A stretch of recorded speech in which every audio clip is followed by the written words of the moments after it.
ସୁଭାଷ ଚନ୍ଦ୍ର ବୋଷଙ୍କ ଜୀବନ କାହାଣୀ ଏକ ରୋମାଞ୍ଚକପୂର୍ଣ୍ଣ ଥିଲା, ଯାହା କୌଣସି ଫିଲ୍ମ କାହାଣୀଠାରୁ କମ୍ ନୁହେଁ। ତାଙ୍କ ଜୀବନର ଲଭ୍ ଲାଇଫ୍ ଷ୍ଟୋରି ମଧ୍ୟ ଖୁବ୍ ରୋମାଞ୍ଚକ ଥିଲା। ସୁଭାଷ ଚନ୍ଦ୍ର ବୋଷ ତାଙ୍କ ସେକ୍ରେଟାରୀ ଇମିଲେଙ୍କୁ ପ୍ରେମ ବିବାହ କରିଥିଲେ, ଯିଏକି ଅଷ୍ଟ୍ରିଆରେ ରହୁଥିଲେ। ତାଙ୍କ ଜୀବନର ପ୍ରେମ କାହାଣୀ ସମ୍ବନ୍ଧରେ ମଧ୍ୟ ବହୁତ ଷ୍ଟୋରି ରହିଛି। ସୁଭାଷ ଚନ୍ଦ୍ର ବୋଷ ଦେଶ ପାଇଁ ଲଢ଼ିଥିବା ଅସଲି ଜୀବନର ହିରୋ ଥିଲେ, ଯିଏକି ଇଂରେଜ ଶାସନକୁ ବିରୋଧ କରି ଆଜାଦ ହିନ୍ଦ ଫୌଜ ଗଠନ କରିଥିଲେ। ଏବେ ସୁଭାଷ ଚନ୍ଦ୍ରଙ୍କର ଜୀବନରେ ଘଟିଥିବା କେତେଗୁଡ଼ିଏ ରହସ୍ୟ ଜାଣିବା। ନେତାଜୀ ସୁଭାଷ ଚନ୍ଦ୍ରଙ୍କର ମୃତ୍ୟୁ ଏକ ରହସ୍ୟମୟ ଥିଲା। ତାଙ୍କ ମୃତ୍ୟୁର ଏତେ ବର୍ଷ ପରେ ମଧ୍ୟ ଆଜି ପର୍ଯ୍ୟନ୍ତ ଏ ଜାଣିବାକୁ ମିଳିଲା ନାହିଁ ତାଙ୍କର ମୃତ୍ୟୁ କିପରି ହୋଇଥିଲା। ତାଙ୍କର ମୃତ୍ୟୁ ଯେଉଁ ଯାଞ୍ଚ ହେଲା, ତାହା ସଠିକ୍ ତଥ୍ୟ କାହିଁକି କିଏ ଦେଇପାରିଲେ ନାହିଁ। ଚାଲନ୍ତୁ ଜାଣିବା, ସୁଭାଷ ଚନ୍ଦ୍ରଙ୍କର ମୃତ୍ୟୁ ଆଜି ବି ଏକ ରହସ୍ୟ କାହିଁକି ବନି ରହିଛି। ସରକାରୀ ରିପୋର୍ଟ ଅନୁସାରେ ସୁଭାଷ ଚନ୍ଦ୍ର ବୋଷଙ୍କର ମୃତ୍ୟୁ 18 ଅଗଷ୍ଟ 1945ରେ ଏକ ବିମାନ ଦୁର୍ଘଟଣାରେ ହୋଇଥିଲା। ସେହି ବର୍ଷ 23 ଅଗଷ୍ଟ ଜାପାନର ଏକ ସଂସ୍ଥା ଖବର ଜାରି କଲେ କି ଯେଉଁଠାରେ କୁହାଗଲା ସୁଭାଷ ଚନ୍ଦ୍ର ବୋଷଙ୍କର ବିମାନ ତାଇୱାନରେ ଦୁର୍ଘଟଣାଗ୍ରସ୍ତ ହୋଇଥିଲା, ଯାହାଦ୍ୱାରା ତାଙ୍କର ମୃତ୍ୟୁ ହୋଇଥିଲା।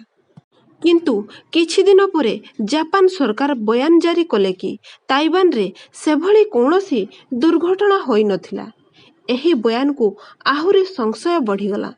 ଯେତେବେଳେ କୌଣସି ଦୁର୍ଘଟଣା ହୋଇନଥିଲା, ତ ନେତାଜୀ ଗଲେ କୁଆଡ଼େ? ସୁଭାଷ ଚନ୍ଦ୍ର ବୋଷଙ୍କର ମୃତ୍ୟୁ ଏଥିପାଇଁ ରହସ୍ୟ ବନି ରହିଛି କି ଜବାହରଲାଲ ନେହେରୁ ସୁଭାଷ ଚନ୍ଦ୍ର ବୋଷଙ୍କ ପରିବାରର ଜାସୁସି କରିଥିଲେ।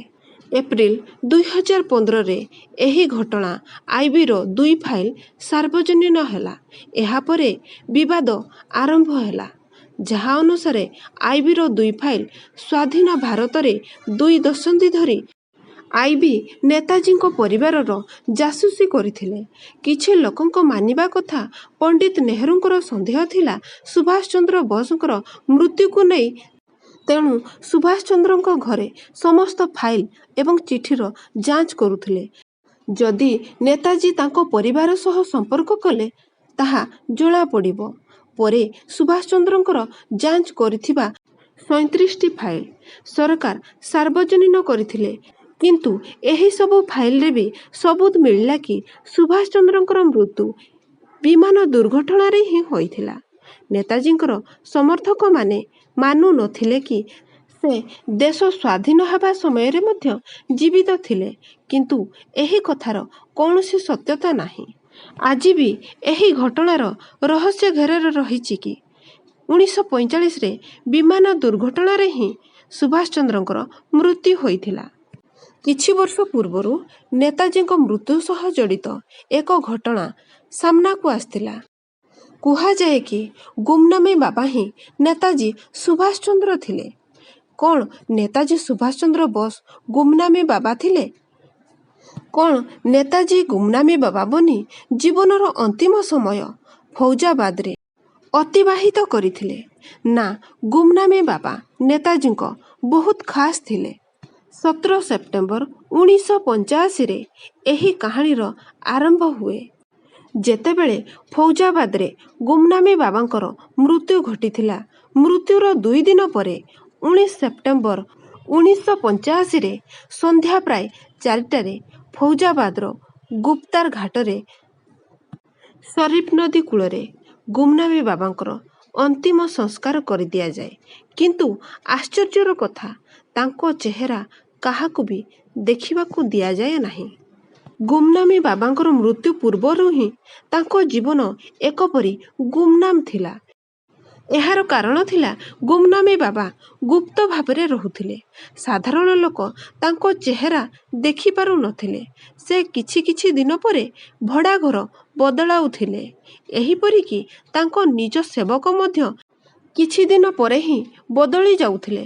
ତାଙ୍କ ମୃତ୍ୟୁ ପରେ ଯେତେବେଳେ ସେବକମାନେ ଘରର ତଲାସି ନେଲେ, ତ ଏହି ଘଟଣା ସାମ୍ନାକୁ ଆସିଲା, ଯାହା ଦେଶର କୋଣ ଅନୁକୋଣରେ ପହଞ୍ଚିଥିଲା। ଯେତେବେଳେ କେତେଗୁଡ଼ିଏ ବାକ୍ସରୁ ଜିନିଷ ବାହାରକୁ ଅଣାଗଲା ତ ହଠାତ୍ ଚର୍ଚ୍ଚାର ଆରମ୍ଭ ହେଲା। ଗୁମନାମୀ ବାବା ଆଉ କେହି ନୁହନ୍ତି, ନେତାଜୀ ସୁଭାଷ ଚନ୍ଦ୍ର ବୋଷ ଥିଲେ। 1945 ବିମାନ ଦୁର୍ଘଟଣାରେ କାହାର ମୃତ୍ୟୁ ହୋଇଥିଲା? କାହିଁକି ନା ଭାରତ ସରକାର ଏହା ଘୋଷଣା କରି ସାରିଥିଲେ କି ନେତାଜୀଙ୍କର ବିମାନ ଦୁର୍ଘଟଣାରେ ମୃତ୍ୟୁ ହୋଇଥିଲା।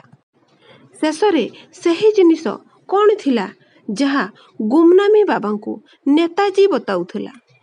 ପ୍ରଥମେ ଗୁମନାମୀ ବାବାଙ୍କ ବାକ୍ସର ସେହି ଜିନିଷ ଉପରେ ନଜର ପକାଇବା ଯାହା ସାମାନ ଗୁମନାମୀ ବାବାଙ୍କର ପାଖରୁ ମିଳିଥିଲା।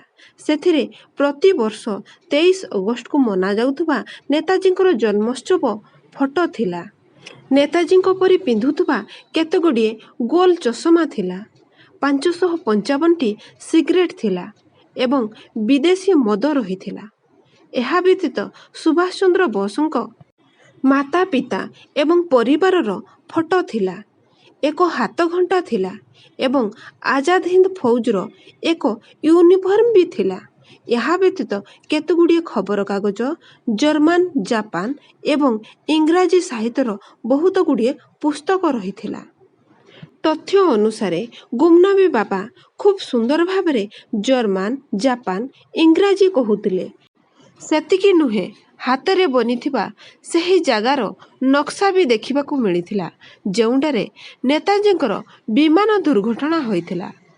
ଆଜାଦ ହିନ୍ଦ ଫୌଜର ଗୁପ୍ତଚର ଶାମୁକ ପବିତ୍ର ରାୟଙ୍କର ଲିଖିତ ବଧାଇ ସନ୍ଦେଶ ମଧ୍ୟ ଉଦ୍ଧାର କରାଯାଇଥିଲା। ଯେତେବେଳେ ଏହି ସବୁ ଜିନିଷ ଉଦ୍ଧାର କରାଗଲା ତ ଧୀରେ ଧୀରେ ଗୁମନାମୀ ବାବାଙ୍କର କାହାଣୀ ଲୋକପ୍ରିୟ ବନିବାରେ ଲାଗିଲା। ଆହୁରି ଏକ କଥା ସାମ୍ନାକୁ ଆସିଲା। ଉତ୍ତର ଭାରତର ଜଣେ ସାଧାରଣ ବାବା ଜାପାନ, ଜର୍ମାନ, ଇଂରାଜୀ ଏବଂ ବଙ୍ଗଳା ଭାଷା ଏତେ ସୁନ୍ଦର ଭାବରେ କିପରି କହିପାରୁଥିଲେ? ଏସବୁ ନେତାଜୀ ସୁଭାଷ ଚନ୍ଦ୍ରଙ୍କ ଭାଷା ଥିଲା। ନେତାଜୀ ଫୈଜାବାଦରେ କିପରି ପହଞ୍ଚିଲେ? ଫୈଜାବାଦ ସ୍ଥାନୀୟ ଲୋକମାନଙ୍କ କଥା ଅନୁସାରେ ଗୁମନାମୀ ବାବା ବା ଭଗବାନ 1700 ଖ୍ରୀଷ୍ଟାବ୍ଦରେ ଏଠାରେ ପହଞ୍ଚିଥିଲେ। ପ୍ରଥମେ ସେ ଅଯୋଧ୍ୟାରେ ଲାଲ କୋଠିରେ ଭଡ଼ା ଦେଇ ରହୁଥିଲେ। କିଛି ଦିନ ପରେ ସେ ବସ୍ତିରେ ଯାଇ ରହିବାକୁ ଲାଗିଲେ, କିନ୍ତୁ ବସ୍ତି ତାଙ୍କୁ ସୁରକ୍ଷିତ ଲାଗିଲା ନାହିଁ। ଗୁମନାମୀ ବାବା ପୁଣି ଅଯୋଧ୍ୟା ଆସି ପଣ୍ଡିତ ରାମକିଶୋର ପଣ୍ଡାଙ୍କ ଘରେ ରହିବାକୁ ଲାଗିଲେ। ପୁଣି ସେ ସେଠାରୁ ଅଯୋଧ୍ୟା ସବ୍ଜି ମଣ୍ଡି ମଧ୍ୟରେ ଥିବା ଲକ୍ଷ୍ନୌ ବା ହତା, ଯେଉଁଠାରେ ସେ ବହୁତ ଗୁପ୍ତ ଭାବରେ ରହୁଥିଲେ।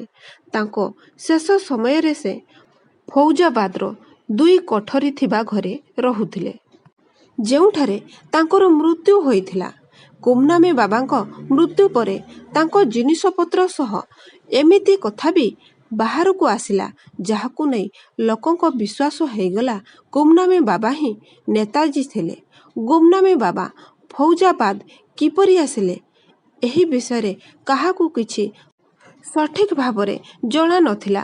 ଗୁମନାମୀ ବାବା ସବୁ ଜାଗାରେ ଗୁପ୍ତ ଭାବରେ ରହୁଥିଲେ କାହିଁକି? ଗୁମନାମୀ ବାବା କାହିଁକି ନିଜ ଚେହେରା ଅନ୍ୟକୁ ଦେଖାଉ ନଥିଲେ?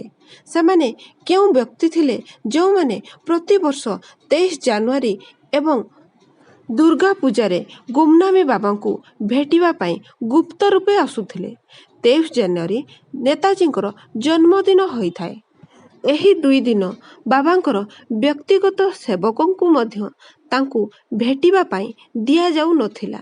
ଯଦି ଗୁମନାମୀ ବାବା ଏକ ସନ୍ଥ ମହାତ୍ମା ଥିଲେ ତ ଏତେ ସୁନ୍ଦର ଭାବରେ ଇଂରାଜୀ, ଜର୍ମାନୀ, ଜାପାନ ଭାଷା କିପରି କହିପାରୁଥିଲେ?